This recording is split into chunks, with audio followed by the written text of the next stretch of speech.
Welcome to the final day of the GKA Freestyle Kiteboarding World Cup here in Leucate, France. It is extremely windy. We're going to be running the finals today in these crazy conditions. So let's see what happens. Well, I think it's going to be unrideable today, but I have a 5, so I'm going to pump it as hard as I can and just send it out there. To be honest, I'm about to go in the water and actually to find out. Yeah, the conditions look like really hard, it's really strong. The men's semifinals were the first in sequence, where Maxime Chablot and Valentin Rodriguez blasted their way through the harsh conditions, eliminating Alex Pastor and Anthar Raka from the competition. During the second semifinal, Carlos Mario navigated his way through the heat with caution, but pushing himself just far enough to clinch the win.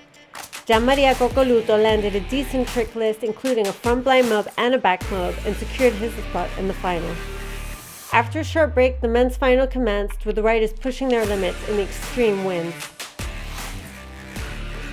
Carlos Mario showed that he can cope well with the strong and gusty conditions. As Maxime also pushed it up a notch, he landed a backside 315, scoring him 8.43 points. Valentin Rodriguez was not intimidated by the tough conditions and nailed some great tricks of his own. Gianmaria Coccoluto landed 4 of his 7 attempts, but his 3 crashes cost him valuable points. It was a high wind and high intensity final, which led to Carlos Mario claiming his throne once again.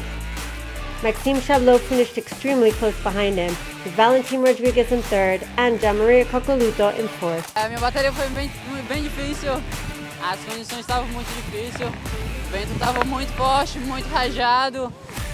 Usei kite que eu não sou acostumado a usar, 7 metros, então foi bem difícil, mas graças a Deus consegui a vitória aí, estou bastante feliz. The women's final was the last heat of the event, where Michaeli Sol struggled to deal with the challenging winds, crashing her first attempts but making up for it with her massive heart attack on her last trick attempt, pushing her all the way up to 2nd place.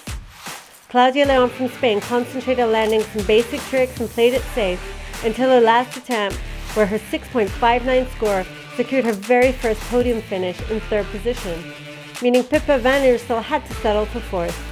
But it was Francesca Bagnoli from Italy who was full focus, even though she was riding a larger kite than her fellow competitors.